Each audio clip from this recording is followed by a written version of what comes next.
Episode की शुरुआत direct awakening plaza से होती है, जहाँ पे अवेकनिंग सेरेमनी चल रही थी। यहाँ पे क्लास 3 के बच्चों की अवेकनिंग चल रही थी, जहाँ पे उनके प्रोफेशन आज जगाए जाएंगे और उन्हें चूज करने को मिलेगा कि वो लोग कौन सी विचारधारा में काम करेंगे। अवेकनिंग प्रोफेशंस को भी यहाँ पे विचारधारा के अंदर बांटा गया है, चाहे वो लाइफ स्टैम्प प्रोफेशन हो या फिर कॉम्बैट टाइप प्रोफेशन हो। हम लोग यहाँ पे डोमिनिक एंडरसन से मिलते हैं, जो कि इस कहानी का वही बच्चा है जिसको मेन कैरेक्टर से पता नहीं क्या खुंदक रहती है, पता नहीं इसकी बीवी चुरा लिया ऐसा लगता है। अब तो इनसे नफरत भी नहीं होती, इग्नोर ही करो। इसके बाद मेन कैरेक्टर की भी एंट्री हो जाती है, जो कि यहाँ पे पता नहीं कोई ऐसा कैरेक्टर है जो जानबूझ के एंडरसन को उंगली करता रहता है। आते हुए भी उसको धक्का मार के आता है। फिर क्या था, सुनने को 4-5 गाली मिल जाती है। हालांकि वो उन लोगों को इग्नोर ही कर रहा था। एंडरसन की बातों से हम लोगों को पता चलता है कि मेन कैरेक्टर की जो फैमिली है वो यहाँ पे रिच फैमिली से आती है। लेकिन भाई मेन कैरेक्टर है तो कुछ तो बुरा होना ही है ना। तो उसकी जो पावरफुल फैमिली थी वो मिस्टीरियस तरीके से कुछ सालों पहले ही वाइप आउट हो गई। अब सिर्फ यहाँ पे उनका इकलौता केएल ही बचा हुआ है। मेन कैरेक्टर नाम केएल है, KAEL, केएल, केएल पॉवल, यही नाम है इसका। जैसा कि मैंने तुम्हें पहले ही बता दिया कि एंडरसन जानबूझ के उंगली करता ही रहता है, तो वो इतने समय यहाँ पे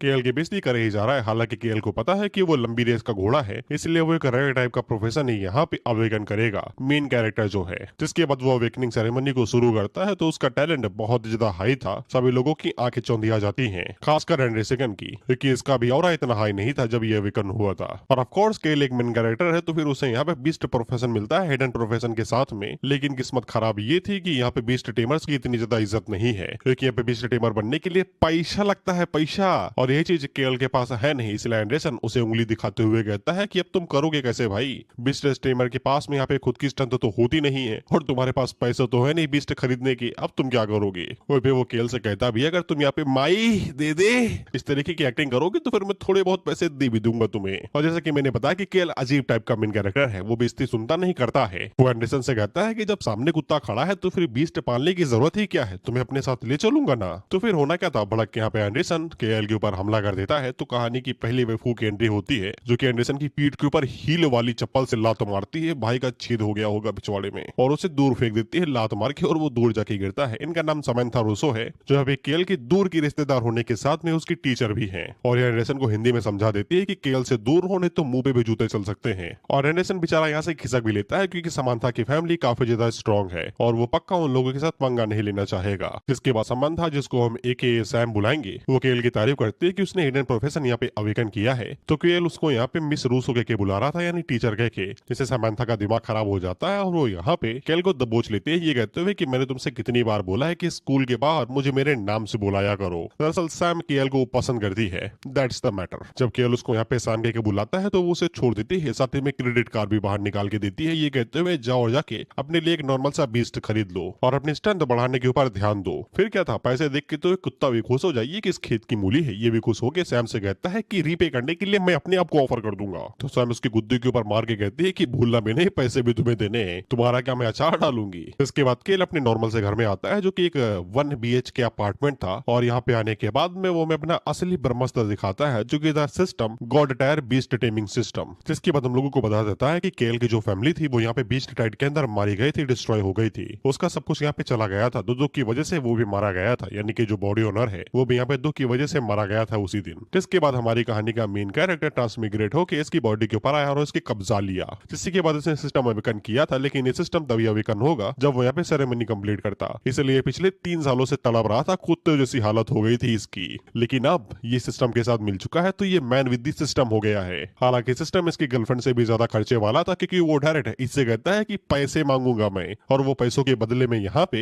केएल की बॉडी को एनहांस करेगा, उसे लंबा चोखा और तगड़ा बनाएगा। जिसपे केएल उससे कहता है कि सैम से पैसे मिले नहीं, तुम पहले इस पे नजर टिका ली है, लालची मानुस। हालांकि वो उसको पैसे दे देता है, क्योंकि सिस्टम ऐसे ही काम करेगा, सिस्टम जुआरी है, मैं कसम खा के कहता हूँ। पैसे लेने के बाद में सिस्टम अपना काम कंप्लीट करता है और यहाँ पे केएल की बॉडी को एनहांस कर देता है। और साथ ही में केएल ने यहाँ पे ऑसम चीट मोड को भी अनलॉक कर लिया था, जिसकी मदद से वो पे अल्ट्रा रेयर बीस्ट को भी अब अनलॉक कर सकता है। हालांकि उसका क्लास सिर्फ एक ही है, यानी कि उसे सिर्फ एक ही बीस्ट खोलने का मौका दिया जाएगा। लेकिन जब वो अपनी सेकंड क्लास एडवांसमेंट को अचीव कर लेगा, तब उसे एक और बीस्ट खोलने के लिए दिया जाएगा। केएल के लिए उसका बीस्ट यहाँ पे उसका हथियार है, इसलिए उसे सही से चूज करना पड़ेगा। हालांकि सिस्टम जो उसे विंडो दिखा रहा था, उसमें यहाँ पे बीस्ट की फॉर्म नहीं दिखाई दे रही थी, वो सभी ह्यूमन फॉर्म के अंदर थी। इसलिए केएल तुक्का ही मारता है, यही सोचते हुए सिस्टम देगा कुछ बुरा तो देगा नहीं। हालांकि उसने जो बीस्ट चुना था वो बस एक नॉर्मल सी चीटी थी। बाय द वे सिस्टम की दी गई चीटी है, तो इसके हल्के में लला, क्योंकि ये एशियन फील्ड स्काई हॉर्न एंट है। हालांकि चीटी का साइज सिर्फ आधा इंच का ही था, जिसको देख के तो केएल भी निराश हो जाता है, ये कहते हुए कि 1 लाख फूके सिर्फ इस चीटी के लिए, इससे अच्छा तो दारू पी के बंद हो जाता, कम से कम खुश तो रहता। हालांकि ये स्काई हॉर्न एंड की सिर्फ फर्स्ट फॉर्म थी, इसलिए जब यहाँ पे कॉन्ट्रैक्ट साइन होता है तो फिर स्काई हॉर्न एंड अपने सेकंड फॉर्म के अंदर आ जाती है, जिसको देख के केएल आगे से ये कहता है पैसा वसूल हो गया हमारा भी। वहीं पे इस फॉर्म को देख के केएल को समझ में आ जाता है कि कल का एग्जाम बढ़िया जाएगा। इसके बाद अगला सीन यहाँ पे ट्रायल ग्राउंड का होता है, जहाँ पे हम लोग यहाँ के इंस्ट्रक्टर मार्क रिवर्स को देखते हैं। साथ ही में हम केएल को भी यहाँ पे देखते हैं, जो कि अपनी बीस्ट के साथ में यहाँ पे आ चुका था। तब एक केएल की मुलाकात उसके अच्छे दोस्त से होती है, जो कि यहाँ पे उससे पूछता है कि उसे कोई बीस्ट मिला, अगर मिल गया है तो वो दोनों टीम अप कर सकते हैं और वो उसकी मदद भी कर देगा कुछ बाकी बीस्ट को पकड़ने में। इसका नाम एवरी पीटरसन है, जो कि यहाँ पे केएल का बेस्ट फ्रेंड है और साथ ही में इसका कॉम्बैट प्रोफेशन बजरकर है। जिसके बाद दोबारा यहाँ पे एंडरसन आता है, जो कि ऑफ कोर्स केएल को उंगली करता है, तो केएल दोबारा उसे कर देता है, तो ये भड़क जाता है और केएल के ऊपर यहाँ पे अंधाधुन हमला करता है। लेकिन केएल की स्ट्रेंथ बढ़ चुकी थी बीस्ट की वजह से, और वो एक चींटी और चींटी कितनी शक्तिशाली होती है ये बताने की जरूरत नहीं है। जिसपे एंडरसन को यही लगता है कि यहाँ पे केएल के पास कोई ट्रेजर होगा जो कि सैम ने दिया होगा। हालांकि वो दोनों आगे बढ़ते उससे पहले रिवर्स यहाँ पे केएल को बुलाता है, ये कहते हुए कि अगली बारी उसकी है। पीटरसन आगे से कहता भी है कि उसे अकेले नहीं जाना चाहिए, लेकिन केएल को अपने ऊपर कॉन्फिडेंट था, कहा नहीं होगा मेन कैरेक्टर जो है। वहीं पे एंडरसन की बातों से हम लोगों को पता चलता है कि इसने यहाँ पे रिवर्स के साथ में केएल की फील्डिंग सेट करने के लिए हाथ मिला लिया है। दरअसल रिवर्स सैम के पीछे पड़ा हुआ है, इसलिए वो केएल को रास्ते से हटाना चाहता है ताकि उसका टाका भिड़ सके। केएल जैसे ट्रायल ग्राउंड के अंदर आता है तो उसे साफ पता चल जाता है कि ये इलाका उसके लेवल के हिसाब से सेट नहीं किया गया है, और उसे तुरंत ही समझ में आ जाता है कि यहाँ पे रिवर्स ने जाल बिछाया है ताकि वो सैम के करीब जा सके। और उतने में यहाँ पे जो गेल वुल्फ थे वो भी आ जाते हैं, जो कि यहाँ पे केएल को चारों तरफ से घेर लेते हैं। केएल आगे से स्काई हॉर्न एंड को जगाते हुए कहता है कि हमारा काम आ चुका है, और उसे भी पता था कि यहाँ पे रिवर्स ने इससे भी कुछ ज्यादा किया होगा, ये उसके तरीके नहीं है। स्काई हॉर्न एंड जल्दी से यहाँ अपनी फॉर्म को चेंज करती है और सेकंड फॉर्म के अंदर आ जाती है। स्काई हॉर्न एंड का जो लेवल है वो डायरेक्ट यहाँ पे 10 ही है। इसकी स्ट्रेंथ 800 है, एजिलिटी 700 है, स्पीड 600 है, कॉन्स्टिट्यूशन 900 है। दो स्किल है बजरकर व्हील, जिसकी मदद से इसके जितने भी बेसिक स्टैट्स है वो सभी 30% से बढ़ जाएंगे, और एक दूसरी स्किल है कोलोसल, जिसकी मदद से इसकी जो स्ट्रेंथ है सिर्फ स्ट्रेंथ वो 50% से बढ़ जाएगी। साथ में केएल का स्टेटस भी दिखाया जाता है, जो तुम पढ़ लेना मैं नहीं पढ़ने वाला, और सिस्टम इसको नई क्वेश्चन दे देता है, जो कि यहाँ पे इन सभी बीस्ट को मारना ही था, जिसके बदले में उसे 20 पॉइंट मिलेंगे 100। केएल ने यहाँ पे स्काई हॉर्न एंड का नामकरण कर दिया है, तो फिर हम भी कर देते हैं, जो कि है मिली। मिली के लिए यहाँ पे वुल्फ के साथ फाइट करना कोई बड़ी बात नहीं थी, 1 मिनट के अंदर ही वो यहाँ पे सभी को ढेर कर देती है। केएल भी उसकी तारीफ करता है ताली बजाते हुए, जिसके बाद वो यहाँ पे बस कुछ ही मिनट के अंदर ही 6 लेवल पे आ गया था, जो भाई के लिए काफी ज्यादा बड़ी बात है। साथ में अपनी कॉम्बैक्ट पावर को यहाँ पे मिली के साथ में कंपेयर करने की कोशिश करता है, तो मिली खुश हो जाती है कि उसका मास्टर उसकी तारीफ कर रहा है। हालांकि वो उससे कहता भी है कि ये गलत बात है, वो एक फिंड है, किसी नॉर्मल फिंड के मुकाबले में वो एक एशियंट फिंड है, जहाँ पे मुकाबला किया ही नहीं जा सकता है। जिसके बाद उसके सर को सहलाते हुए यही सोचता है, हालांकि ये फिंड से एसोसिएटेड है, लेकिन इसको देख के बिल्कुल भी नहीं लगता है, ये तो पूरी तरीके से मासूम है, जिसे कुछ भी नहीं पता है कि करना क्या है। हालांकि वो केएल का हाथ गलत जगह पे रख लेती है, जिससे हमें पता चलता है कि ये उतनी भी मासूम नहीं है। वो केएल से कहती है कि उसे सेफ फील हो रहा है, बट केएल को नहीं, उसका खून बह रहा है। और उन्हीं के पीछे हम लोग रिवर्स के टट्टुओं को देखते हैं, जो कि यहाँ पे केएल की फील्डिंग सेट करने के लिए आए हुए हैं, लेकिन ये अपने मकसद से भटक रहे हैं, क्योंकि ये मिली की तारीफ कर रहे थे। पर वो अपने काम पे ध्यान दो, उसने यहाँ पे वुल्फ को 1 मिनट के अंदर ही ढेर कर दिया है। कहीं हथियार यूज करने के चक्कर में हथियार से ही हाथ न घवा बैठो। खैर उन दोनों में से एक दिमागदार था, वो आगे से कहता है कि इतना भी लाना टपकाओ कि वो तुम्हारा दम ही घोट दे, दिखाने वो कितने स्ट्रॉन्ग है पता चले हम जाए और हमें ही मसल दे। हालांकि वो दोनों कोई जवाब नहीं दे रहे, तो ये पीछे घूम के कहता है कि कुछ बोलो ना। तो पता चलता है कि मिली ने पहले उन दोनों की फील्डिंग सेट कर दी, मेरी बुरी नजर लग गई दोनों को। वो मिली तीसरे वाले को घूरते हुए कहती है कि तुम्हारा भी नंबर लगा दूं क्या, तो इसकी फटी ये तुरंत भागता है। इसे भी पता था कि मिली को यहाँ पे नॉर्मल कॉम्बैक्ट प्रोफेशनल नहीं है, उसका लेवल यहाँ पे 20 से ऊपर का होना चाहिए। हालांकि जब ये अपनी जान बचा के भाग रहा था, तो फिर यहाँ पे कोई तीसरा मॉन्स्टर था, जो अपने पंजों का इस्तेमाल करते हुए उस बंदे को नीचे दबाता उसका भरता बना देता है। इसलिए केएल जल्दी से मिली को वापस आने को बोलता है, और वो यही सोचता है कि यहाँ पे साफ लिखा हुआ था कि रिकमेंडेड लेवल 11 से 20 है, तो फिर यहाँ पे 22 लेवल का गेल वुल्फ किंग कैसे आ गया।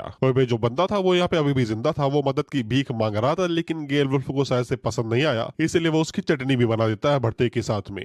सिस्टम उसे यहाँ पे एक नई क्वेश्चन भी दे देता है कि उसे गेल वुल्फ किंग को हराना पड़ेगा, जिसके बदले में उसे यहाँ पे 220 पॉइंट मिलेंगे। केएल तो यहाँ से वापस लौटना चाहता था, लेकिन मिली को फाइट करना था, वो यहाँ पे बिल्कुल भी सेटिस्फाई नहीं थी, इसलिए मजबूरन यहाँ पे केएल को फाइट करनी ही पड़ती है मिली के साथ में। मिली यहाँ पे गेल वुल्फ के ऊपर हेड ऑन फाइट करती है और उसके ऊपर पंच मारती है, लेकिन गेल वुल्फ कुछ ज्यादा ही स्ट्रॉन्ग था। बेसिकली वो 22 लेवल पर था और कहाँ पे ये 10, इसलिए वो मिली के ऊपर स्लैश मार के उसे ऊपर फेंक देता है, जिसके बाद में अपनी स्किल गेल स्लैश का इस्तेमाल करते हुए जल्दी से ऊपर भी पहुंच जाता है और वहां से उसके ऊपर स्लैश मारता है, जिससे मिली धड़ाम से जमीन में जा गिरती है। लेकिन गेल वुल्फ पलक झपकते दोबारा नीचे आता है और मिली के ऊपर यहाँ पे फ्लैश स्किल का यूज करते हुए लगातार उसके ऊपर यहाँ पे फ्लैश यानी कि स्लैश मारते रहता है, और मिली सिर्फ उनको ब्लॉक ही कर पा रहे थे, वो बिल्कुल भी डॉज नहीं कर पा रहे थे स्पीड की वजह से। गेल को भी पता था कि डायरेक्ट कॉम्बैट पूरी तरीके से यूजलेस है, मिली की स्ट्रेंथ काफी ज्यादा लो है। साथ में गेल वुल्फ के जो चिले थे वो भी आसपास में ही थे, जो कि यहाँ पे केएल के ऊपर हमला कर देते हैं। गेल वुल्फ किंग यहाँ पे मिली के साथ फाइट करा और उसके चिले यहाँ पे केएल के ऊपर जो कि स्नीक अटैक कर रहे थे, लेकिन केएल उनमें से एक वुल्फ की पूंछ को पकड़ता और उसे यहाँ पे बोरी की तरीके गोल गोल घुमाते हुए आसपास जो भी वुल्फ आ रहे थे उनको वह पटके जा रहा था। दैट्स कॉल्ड धोबी पछाड़। इसके बाद केएल एक वुल्फ का मुंह पकड़ता और उसे 20 से 2 हिस्सों में चीर देता है चिप्स के पैकेट की तरीके, जिसके के साथ उसकी जो नेशियन बैटल क्वेस्ट थी वो भी यहाँ पे कंप्लीट हो जाती है। अब इसके बाद यहाँ पे सिर्फ गेल वुल्फ किंग ही बचा हुआ था, लेकिन उसे जो 20 से 100 पॉइंट मिलने थे वो मिल जाते हैं, जिसकी मदद से वो यहाँ पे मिली को ऑर्डर देता है बजर का स्ट्राइक यानी स्किल यूज करने का, जो कि एक नई स्किल थी। इसकी मदद से यहाँ पे मिली अपने टारगेट को 100% डैमेज दे सकती है, जितनी यहाँ पे उसकी इनिशियल स्ट्रेंथ या फिर हेल्थ होगी। बताया नहीं ना। मिली अपने साइज को यहाँ पे छोटा करती है और यहाँ पे तेजी के साथ आगे बढ़ती रहती है, और पे साइड छोटा होने जाने की वजह से गेल वुल्फ उसे बिल्कुल भी ढूंढ नहीं पा रहा था। उतने में मिली अपने साइज को छोटा करके एकदम नीचे से बाहर निकलती, जो कि उसके पेट के ऊपर खतरनाक पंच मारती है। इसका साइज छोटा था लेकिन स्ट्रेंथ बराबर एकदम लेवल की थी। वहीं पे जब मिली गेल वुल्फ की बॉडी के अंदर थोड़ा सा खो जाती है तो वो वहीं पे ही अपने साइज को बड़ा करती है, और साइज के बढ़ जाने की वजह से वो गेल वुल्फ की बॉडी को 20 से ही चीर देती है। इस वजह से इनकी गेल वुल्फ वाली क्वेस्ट भी कंप्लीट हो जाती है और 200 पॉइंट और मिलते हैं, और साथ ही में 1500 एक्सपीरियंस पॉइंट भी। और मिली को इस तरीके से फाइट करता हुआ देख के अब यहाँ पे केएल को भी यकीन हो गया था कि मिली 110% एक फील्ड बीस्ट ही है,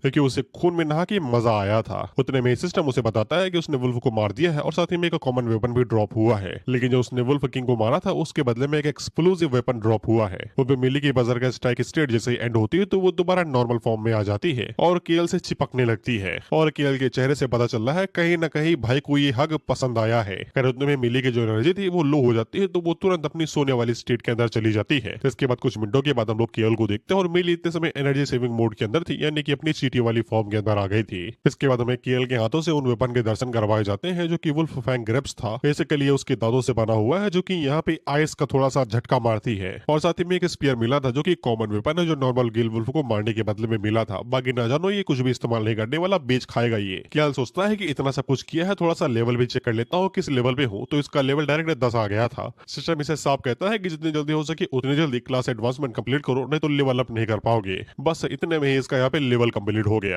खैर इसके बाद केएल यहाँ पे अपने कुछ दोस्तों की तरफ देखते हुए कहता है कि इनसे भी बात कर ही लेता हूँ, इनका भी यूज रहेगा, क्योंकि बाहर जाने के बाद में ये सब कुछ इतनी जल्दी तो एंड नहीं होने वाला। जिसके बाद अगला सीन बाहर का होता है जहाँ पे रिवर्स खड़ा हुआ था, जो कि यहाँ पे बाकी लोगों से कहता है कि तुम लोग अपने हथियार रेडी रखना, किसी टाइम में यहाँ पे घायल लोग आते होंगे, उनकी मरहम पट्टी जो करनी है। हालांकि इसे पूरा यकीन था कि यहाँ पे कुछ लोगों की मरहम पट्टी तो नहीं होगी। केएल जो था उतने में हम लोग देखते हैं कि सैम यहाँ पे आ जाती है, तो ये कुत्ते के तरीके उसके पास भागते हुए जाता है, ये पूछने के लिए क्या हो गया है, तुम यहाँ पे क्यों आई हो। सैम उसे साफ कहती है केएल कहाँ पे है, उसके साथ क्या हुआ बताने का थोड़ा सा कष्ट करोगे। रिवर्स तो सैम को यहाँ पे मीठी गोली दे रहा था, लेकिन सैम तैयारी के साथ में आए थे, वो रामपुरी निकाल लेती है और उससे हिंदी में बता देती है अगर केएल को कुछ भी हुआ तो वो उसकी बॉडी के यहाँ पे टुकड़े टुकड़े कर देगी और कुत्तों को खिला देगी, क्योंकि केएल एक बिस्ट टेमर है, जबकि उसने यहाँ पे जानबूझ के उसे सिल्वर लेवलिंग जोन के अंदर डाला। वो यहाँ पे खुद को प्रोटेक्ट नहीं कर सकता है, तो एनिमीज को क्या खा खराएगा वो। जिस पे रिवर्स आगे से झूठा बहाना देता है, ये कहते हुए कि उसने ये जानबूझ के नहीं किया था, उसने यहाँ पे कई सारे लोगों को भेजा था उसे यहाँ पे सपोर्ट करने के लिए, क्योंकि अगर वो यहाँ पे हार्डशिप से नहीं गुजरेगा तो स्ट्रॉन्ग कैसे बनेगा,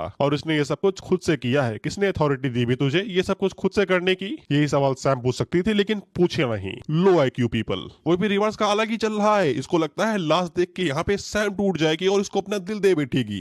गधे लोग धक्का खाने के बाद में पागल होते हैं, हॉर्नी नहीं। फिर इसके बाद हम देखते हैं कि पोर्टल के अंदर से सेरिलेन नाम की एक बंदी बाहर निकलती है, जो कि रेयर प्रोफेशन है स्ट्रोम मेज, तूफान की जादूगरनी, और ये स्कूल के 2 जीनियस में से एक है। सभी लोगों को पहले से ही यकीन था कि पहले नंबर पे यही निकलेगी, दूसरे नंबर पे वो लोग केएल को समझ रहे थे, लेकिन यहाँ पे एंडरसन बाहर निकलता है, जो कि सरी के साथ चिपको होने की कोशिश करता है, लेकिन वो उसे जरा से भी भाव नहीं देती। वो भी एंडरसन से कहती है अगर ये पुराना वाला केएल होता तो वो सोचती भी, लेकिन तुम तो दूर ही रहो, पेपर स्प्रे मार दूंगी आंखों पे अंधे हो जाओगे। और ये पुराना वाला केएल से क्या मतलब भाई, पैसा है तो सब कुछ है। उतने में पीटरसन भी बाहर निकलता है और इसको अपने भाई की चिंता थी। ये पूछता है केएल नहीं आया क्या। एडिसन इसकी भी बेइज्जती करता है, ये कहते हुए कि यार तुम मरे नहीं, लकी हो तुम। वैसे केएल लकी इतना लकी नहीं है, वो अभी तक बाहर ही नहीं आया। इसके बाद दोनों आपस में लड़ने लगते हैं, लेकिन रिवर्स इन्हें साथ करा देता है और लोगों से कहता है आपस में लड़ाई ना करो, चुपचाप बैठो जाके वहां पे। वो पे सभी लोग बाहर आ गए थे, लेकिन केएल अभी तक नहीं आया था, इसलिए एडिसन को चिंता हो रही थी। वो पे एडिसन के जो चिले थे वो आगे से ये बोल रहे थे कि वो निपट गया होगा। उतने में कोई लोगों के ऊपर पत्थर मारता है, लेकिन पत्थर कुछ ज्यादा ही ऑटो एम पे था, इसीलिए वो यहाँ पे जसमुद्दीन के ऊपर लगता भी है, लेकिन वो सीधा जाके पीटरसन के ऊपर भी लगता है, ऑटो एम ऑन। खैर इसके बाद केएल बाहर निकलता है, जो कि उन लोगों से कहता है अर्थी तो नहीं बिठाने वाले थे मेरी। वो पे सैम काफी ज्यादा खुश हो गए थे थी वो तो बेफालतू में चिंता कर रही थी, उसे ऐसा लगा रहा था। लेकिन रिवर्स हैरान था, उसने यहाँ पे 3 लोगों को भेजा था फील्डिंग सेट करने के लिए, लेकिन वो गायब हो गए। ये अभी तक सही सलामत कैसे है? वो भी इसको ये लग रहा था कि ये केएल को दोबारा फंसा देगा उन लोगों की मौत के बदले में। फिर इसके बाद जो एंडरसन था, जानते हो तुम मैं जब भी इसका नाम लूं समझ जाओ ये उंगल करने के लिए उठा हुआ है। ये केएल की बेइज्जती करने लगता है, ये कहते हुए कि ये पक्का तुम दबा के वहीं पे बैठा ही होगा क्योंकि ये बेस्ड गेमर, इसके पास एबिलिटी तो फाइट करने की है ही नहीं। पीटरसन यहाँ पे केएल के लिए सपोर्ट होकर खड़ा हो रहा था, वो एंडरसन की बेइज्जती करे जा रहा था, जिसपे केएल भी आगे से खड़ा होता है और तुम्हें पता है कि ये उधार नहीं रखता, इसलिए ये भी एंडरसन की बेइज्जती कर देता है, ये कहते हुए कि तुम्हारे 2 गोली स्किल के साथ में तुम तो मेरा मुकाबला भी नहीं कर पाओगे, मेरा बेस्ट तुम्हें उठा उठा के पटकेगा, जो सही बात है। इसके बाद एंडरसन यहाँ पे चाहता तो फाइट भी कर सकता था, लेकिन वो कुछ थोड़ा सा हाई लेवल पे जाने के बारे में सोचता है, इसलिए वो यहाँ पे इस बात की बेट लगाता है कि देखते हैं किसका लेवल ज्यादा है। अगर वो जीता तो उसे 1 लाख ड्रैगन कॉइन देगा, लेकिन अगर केएल हारा तो फिर उसे यहाँ पे घुटनों पे बैठ के माफी मांगनी पड़ेगी। वो पे पीटरसन केएल से आगे से कहता है कि ये साफ तुम्हें फंसाने की साजिश है, लेकिन केएल इसे एक्सेप्ट कर लेता है। लेकिन वो रिवर्स से ये भी कहता है कि हमारा आपसी मामला है, तुम उंगल ना करना नहीं तुम्हें भी घसीट लेंगे। जिसपे रिवर्स आगे से कहता है कि तुम लोग अपना देखो भाई, मुझे कोई फर्क नहीं पड़ता। वो मन के था सोचता है कि तुम खाई से कूद जाओ यार, मैं कुछ नहीं कहूंगा। वो पे सैम क्योंकि यहाँ पे केएल के रिश्तेदार है तो उसे समझ में आ जाता है कि ये किसी की फील्डिंग सेट करने वाला है। खैर इसके बाद पीटरसन क्योंकि केएल की साइड पे था इसलिए वो यहाँ पे अपना लेवल रिवील करता है, तो उसका लेवल यहाँ पे 2 था, लेकिन जब एडिसन यहाँ पे अपने लेवल को रिलीज करता है तो फिर उसका लेवल यहाँ पे 3 था, जो कि जाहिर सी बात हमें पहले से ही पता था। तो सभी लोगों को यही लगता है कि यहाँ पे एडिसन ही जीतेगा। वो पीटरसन तो दहशत में जा चुका था, तुझे क्या लगा भी साले रेयर है वो, तू कहाँ नॉर्मल लेवल पे है, तुझे क्या लगा तुझसे ज्यादा आगे होगा वो, हमें तुझसे कम होगा वो। खैर इसके बाद एडिसन दोबारा अपनी वही उंगलबाजी, भाई छोड़ दे यार ये सब काम बुरे होते हैं। जिसके बाद वो यहाँ पे केएल को उंगल करने लगता है, लेकिन केएल बीच में कूदता है, ये कहते हुए कि अब मेरी बारी है। तो इसके बाद वो यहाँ पे अपने लेवल को रिलीज करता है, तुम्हें पहले से ही पता है इसका लेवल 10 है, तो सभी को रतौंदी हो जाता है कि इसका लेवल 10 कैसे है। यहाँ था कि एंडरसन की भी फटके 4 थी, वो आगे से कहता है तुम तो बिस्ट टीमर हो यार, तुम्हारा इतना ज्यादा थोड़ी ना होना चाहिए, इसने पक्का किसी तरीके की चीटिंग की होगी। और वो आगे से कहता है कि सैरी का लेवल यहाँ पे सबसे ज्यादा आगे है, तुम्हारा हो ही नहीं सकता। जिसपे केएल लोगों से कहता है कि तुम्हारा नहीं हो सकता है, इसका मतलब ये थोड़ी नहीं कि तुम्हारे अलावा और कोई भी नहीं कर सकता। हिडन प्रोफेशन का मतलब ही क्या होता है। इसके बाद केएल पीछे मुड़ता है और वो यहाँ पे रिवर्स से कहता है कि अब तुम मेरी मदद करो भाई, तुमने कहा था कि तुम यहाँ पे सुपरवाइज करोगे। एंडरसन हार गया, इसकी पैंट उतार के मुझे सारे पैसे दो जो इसने दाव पे लगाए थे। साथ ही में वो फील्डिंग तो यहाँ पे रिवर्स की सेट करना ही चाहता है, इसलिए वो रिवर्स से कहता है कि वो इस लेवल पे इसीलिए पहुंच पाया क्योंकि यहाँ पे रिवर्स के जो कुछ असिस्टेंट थे उन्होंने यहाँ पे उसकी बहुत ही ज्यादा मदद की है। इससे रिवर्स को समझ में आ जाता है कि केएल को उसके भांडे के बारे में पता चल चुका है और वो बहुत ही जल्द सबके सामने वो भांडा भी फोड़ देगा। ऑफ कोर्स केएल का करियर दाव पे लगा हुआ है, वो ऐसा कैसे होने दे सकता है। हम लोग सैरी को देखते हैं और वो भी हैरान थे कि केएल इतने जल्दी यहाँ पे लेवल 10 पे पहुंच गया। हालांकि इसे यकीन था कि ये बहुत ही जल्द उसे यहाँ पे कैचअप कर लेगी। लेवल 5 पे हो तुम, पत्थर तोड़ो जाके। इसके बाद केएल अचानक से यहाँ पे समानता के बारे में बात करने लगता है। वो तो समानता के साथ एकदम इजी बात कर रहा था, नॉर्मल वाली, लेकिन रिवर्स को यही लगता है कि केएल यहाँ पे समानता को उसके प्लान के बारे में बता देगा, इसलिए रिवर्स तेजी के साथ आगे बढ़ता है केएल के ऊपर हमला करने को। लेकिन समानता यहाँ पे केएल को बचा लेती है उसका अटैक ब्लॉक करके। समानता की फैमिली ही भले ही स्ट्रॉन्ग हो, लेकिन वो भी इतनी स्ट्रॉन्ग नहीं कि वो यहाँ पे रिवर्स का मुकाबला कर सके। वो रिवर्स के सामने कमजोर पड़ती है, इसलिए वो पीछे खिसक जाती है और वहीं पे चट्टान से ब्लैक फ्लिप मार देती है। बाय द वे ये हील्स पहन के कौन लड़ता है भाई। खैर से हम रिवर्स के ऊपर अटैक करते हैं, लेकिन रिवर्स उसके पैर को पकड़ लेता है और उसे उल्टा लटका देता है। जिसके बाद वो गुब्बारे पकड़ने ही वाला था, उतने में ही यहाँ पे केएल उसके मुंह के ऊपर लात दे मारता है और उसकी स्ट्रेंथ अब यहाँ पे बढ़ गई थी, इसलिए रिवर्स दूर जाके गिरता है। बाकी समानता को तो इसने पकड़ लिया था, ज्यादा बताने की जरूरत नहीं है। इसके बाद रिवर्स केएल के ऊपर इल्जाम लगाता है, ये कहते हुए कि वो यहाँ पे लेवल 10 पे इसीलिए पहुंचा है क्योंकि उसने यहाँ पे उन तीनों असिस्टेंट्स को मार दिया है और उनको यहाँ पे एक्सपीरियंस पॉइंट के अंदर बदल दिया। वो सभी लेवल 15 पे थे। जिसके बाद वो यहाँ पे इंसाफ का नारा गाने लगता है। इंसाफ तो हमें भी नहीं मिलता, गाते तो हम भी यही है। हालांकि वो जो बज रहा था, केएल उसे बल के आराम से शांत कर देता है, उसके एक असिस्टेंट की बॉडी नीचे पटक के, ये कहते हुए कि इसी के बारे में बात कर रहे हो क्या तुम। जिस पर अपने साथी की बॉडी को देख के अपने आप ही कंफर्म कर लेता है कि अगर ये मारा गया है तो बाकी तीनों भी मारे गए होंगे। अब यहाँ पे उसका भांडा फोड़ने के लिए कोई भी नहीं है, इसलिए वो जो चाहे वो कर सकता है। इसके बाद वही ब्लेम गेम शुरू हो जाता है, ये वो फलाना ढिमकाना, जिसपे हम लोग उसी तरीके से कट ऑफ मारते हैं जैसे कि गवर्नमेंट बाकी कास्ट के ऊपर मारती है। बाय द वे मैं ओबीसी से हूँ, नो जजमेंट। रिवर्स से डायरेक्ट यहाँ पे केएल के ऊपर हमला करता है, लेकिन केएल की स्पीड काफी ज्यादा थी, वो इजीली उसे डॉज करता है और उसके पीछे चला जाता है। हालांकि रिवर्स उसके ऊपर हमला कहते ही रहता है, ये कहते हुए कि मैं अपनी साथी का बदला लूंगा। जिसपे केएल उससे कहता है कद काठी के साथ में दिमाग में थोड़ा बड़ा कर लेते तो इतना बवाल ना होता। वहीं पे हम लोग एंडरसन को देखते हैं जो कि चीयर लीडर्स के तरीके रिवर्स को चीयर कर रहा था कि साले को धो दो तुम। खैर रिवर्स केएल के ऊपर यहाँ पे पंचेस की बरसात करता है, लेकिन वो उनको इजीली डॉज कर रहा था। केएल को इजीली पता है कि वो यहाँ पे रिवर्स का सामना एकदम हैंड टू हैंड कर सकता है, लेकिन वो ऐसा करेगा नहीं। वो यहाँ पे अपने वेपन का इस्तेमाल करेगा, दिखाना भी तो है कि कमजोर बालक है। इसलिए वो आइस स्पीयर का इस्तेमाल करते हुए रिवर्स के पैरों को जमा देता है और उसके ऊपर लात मार के उसे दूर फेंक देता है। केएल को अच्छे से पता है कि वो मार्क रिवर्स के साथ में इजीली फाइट कर सकता है, लेकिन वो ऐसा करेगा नहीं क्योंकि उसके यहाँ पे जो स्टैट्स है वो मार्क के मुकाबले में थोड़े से कम है। लेकिन मिली के लिए ये कोई बड़ी बात नहीं है। जिसके बाद वो यहाँ पे मिली को बाहर निकालता है, जो अपनी ह्यूमन फॉर्म में बाहर निकलती है और मार्क के ऊपर धड़ाम से एक ही घुसा मारती है और बस एक ही पंच के अंदर ही उसकी यहाँ पे सारी हवा निकल जाती है। पीटरसन का बस एक ही सवाल था, ये आइटम कहाँ से निकाले भी? और सैम का we know that jealousy on top. खैर बाकी लोगों का ध्यान यहाँ पे लड़की के ऊपर नहीं जाता, लेकिन रिवर्स के ऊपर जरूर जाता है कि वो कहाँ चला गया। मिली तो रिवर्स को कच्चा चबाने वाली थी, ये तो कहो केएल उसे वापस बुला लेता है, नहीं तो वो उसे चबा भी जाती। वो भी केएल हम लोगों को बताता है कि वो मिली की असलियत को भी बताना नहीं चाहता क्योंकि वो एक एशियंट फिend है, भांडा फूट सकता है, बवाल भी हो सकता है, इसलिए वो यहाँ पे बाकी लोगों को दिखाना भी नहीं चाहता। तो निकाला है क्यों बे?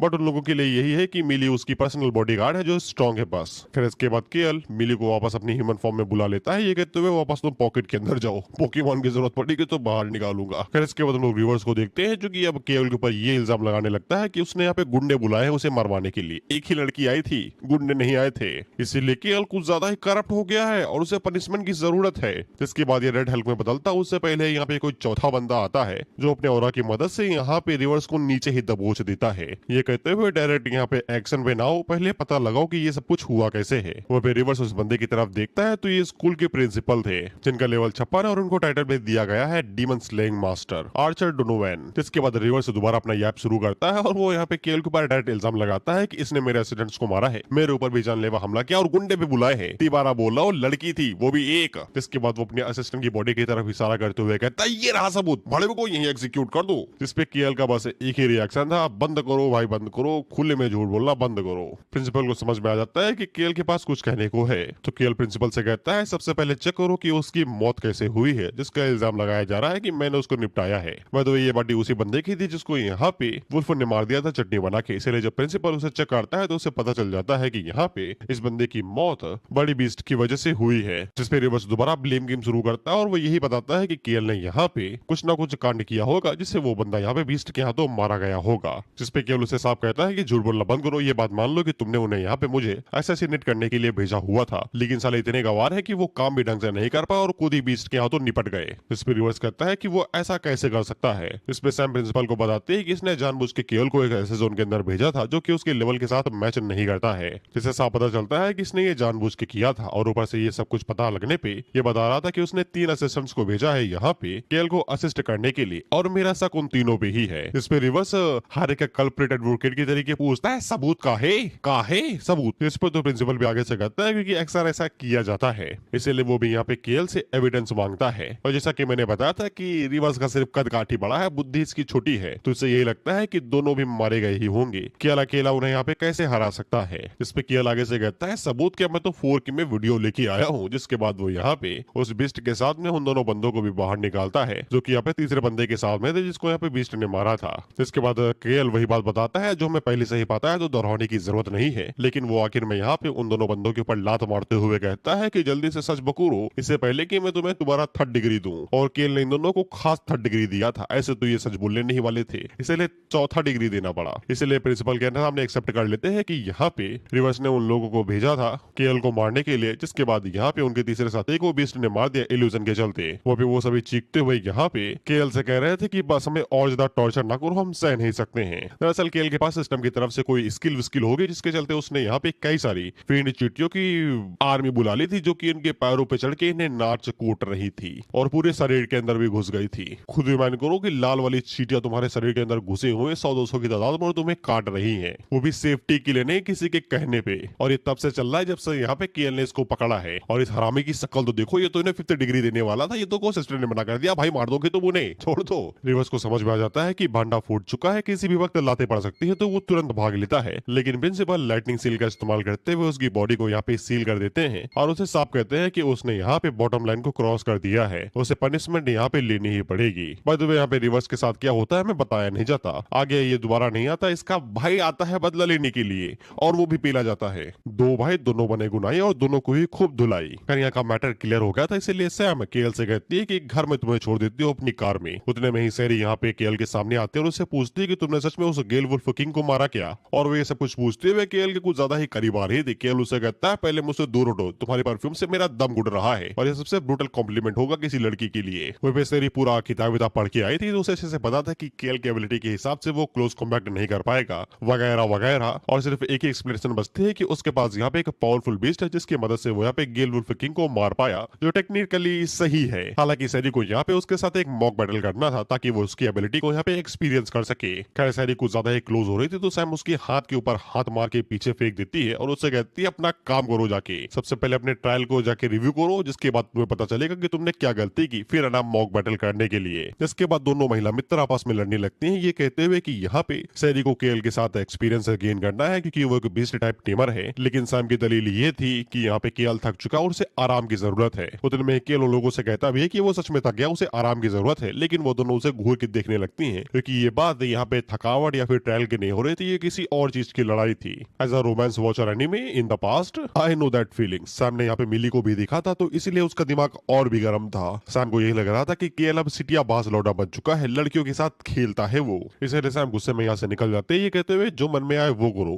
तो फिर सैरी आगे बढ़ते हैं जो उसे घूरते हुए पूछती है कि सवाल का जवाब नहीं दिया अभी तक। इस पे केएल उससे कहता है किसी और टाइम देखेंगे, तुम्हारी परफ्यूम की खुशबू मेरा दम घुटा रही है, भाग जाओ यहाँ से। उसने सैरी को तो भगा दिया था लेकिन उसे ये समझ में नहीं आ रहा था कि सैम इतने समय एंग्री क्यों है। Bro is still clueless. इसके बाद हम लोग केएल को एक रेडिंग शॉप के अंदर देखते हैं जहाँ पे वो लूट का सामान बेच सकता है और बदलों में पैसे ले सकते है, और सैम से उसने जो पैसे उधार लिए हैं वो उनको भी वापस कर देगा। जिसके बाद केएल से मिलने के लिए एक चेंज मैनेजर आता है जिसका नाम लुइस था और वो पहले आइटम को चेक करना चाहता था, जिसपे केएल यहाँ पे आइटम्स को बाहर निकाल देता है। लेकिन जब लुइस यहाँ पे केएल को अच्छे से देखता है तो वो उससे पूछता है कि तुम केएल पोवेल हो का, जिसपे केएल आगे से कहता है या यस इट्स हमारे नाम बाड़ू। तो लुइस उसे बताता है कि वो और उसके जो फादर है दोनों दोस्त हुआ करते थे, वो उसको डायरेक्ट लुइस बुला सकता है। वो लुइस केएल की तारीफ करता है कि वो वही इतना स्ट्रॉन्ग है तो वो आगे चल के यहाँ पे पोल फैमिली का भी नाम रोशन करेगा जो अभी यहाँ पे मिट चुका है। जिसपे केएल अपने मन के अंदर यही सोचता है कि अगर यहाँ पे ये उसके बाप का दोस्त है तो फिर वो इस बात का फायदा उठा सकता है ज्यादा पैसे लेके। वो लुइस अपने मन के अंदर सोचता है ये बच्चा भी जवान है, वो इसका फायदा उठा सकता है यहाँ पे कम प्राइस के अंदर सामान लेके। दोनों ही मजे हुए खिलाड़ी हैं और दोनों की ही फील्डिंग सेट होगी। इसके बाद वो दोनों यहाँ पे बार्गेनिंग शुरू करते हैं। 8 मिलियन से शुरू होता है और वो दोनों बार्गेनिंग करते करते 6.66 मिलियन पे आके रुक जाते हैं। यहाँ पे केएल को प्रॉफिट हुआ था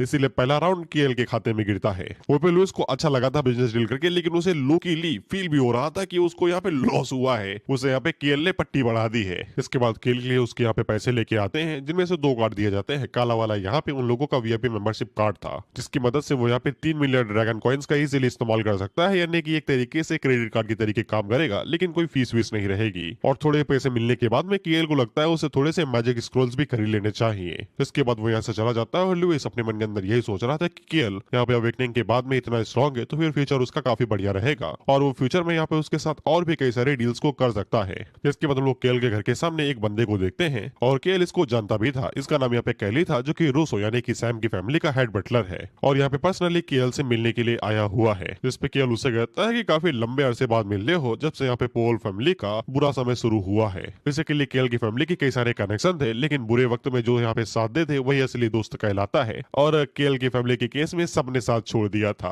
कैली केएल को बताता है कि उसके लिए यहाँ पे समंथा एक डायमंड लेवल का सीक्रेट ट्रेल में अंदर चली गई एक व्हाइट बीस्ट को पकड़ने के लिए। इसलिए समंथा के फादर को उसकी काफी ज्यादा चिंता हो रही है, इसलिए यहाँ पे कैली को भेजा गया है ताकि वो पर्सनली यहाँ पे उस बीस्ट को पकड़ के केएल को दे दे, जिससे समंथा के ऊपर कोई खतरा नहीं रहेगा। केएल भी काफी ज्यादा परेशान हो गया था कि समंथा यहाँ पे डायमंड लेवल की सीक्रेट रियलम के अंदर चली गई। ये काफी ज्यादा डेंजरस जगह है, यहाँ तक कि उनका प्रिंसिपल भी इस जगह पे जाने से कतराएगा। इसलिए समंथा ने केएल के लिए काफी ज्यादा बड़ी मुसीबत मोल ले ली है। लेकिन केएल आगे कुछ करता है उससे पहले केली उसे घर के अंदर जाने से ही कार के अंदर जाने से ही रोक देता है और उसे बताता है कि यहाँ पे समंथा के फादर ने एक और मैसेज भिजवाया उसके लिए। समंथा के फादर ने बोला है कि रूसो फैमिली ने यहाँ पे केएल के लिए बहुत कुछ कर लिया है, जितना उसे जरूरत थी उससे ज्यादा। एक बार जब उसे ये व्हाइट बीस्ट मिल जाएगा तो फिर उन दोनों के बीच में कोई भी कनेक्शन नहीं रहेगा। ये तो ठीक था, लेकिन केली आगे से बोलता है कि इसके बाद में उसे समंथा से भी कोई भी रिश्ते नाते नहीं रखने हैं। जिसपे केएल का दिमाग खराब हो जाता है। बड़ों ने कुछ दिया भी नहीं है तब भी कह रहे हैं कि बहुत कुछ किया है। केएल भी ये वाली बात कैली से हिंदी में कहता है कि आज तक उसने कभी भी यहाँ पे रूसो फैमिली से कुछ भी नहीं मांगा है और न ही उनके साथ वो कोई कनेक्शन रखना चाहता है और न ही वो आगे कभी मांगेगा। इसीलिए वो बीस्ट को भी यहाँ पे मारा कर देता है, ये कहते हुए इसे अपने साथ लेके चले जाओ और मिस्टर रूसो एक समंथा के फादर से कह देना कि ना ही उसको यहाँ पे उनकी मदद की जरूरत है और ना ही उनके बीस्ट की। जिसपे केली केएल से कहता है कि उसके पास बैकबोन होगी, लेकिन यहाँ पे रूसो फैमिली भी किसी से कम नहीं है। कोई भी रूसो फैमिली को मना नहीं कर सकता है जब वो कुछ देना चाहते हो। अगर वो मना कर रहा है तो फिर उसे यहाँ पे अपनी औकात भी पता होनी चाहिए। जिसपे केल पीछे मुड़ के उसे सिर्फ घूर के ही देखता है और उसका केली की इंटेंट कुछ ज्यादा ही था। केली एक सेकंड के लिए घबरा जाता है और वो भी हैरान थे कि यूजलेस बीस्ट टेमर के पास में इतना ज्यादा ऑरा कैसे हो सकता है।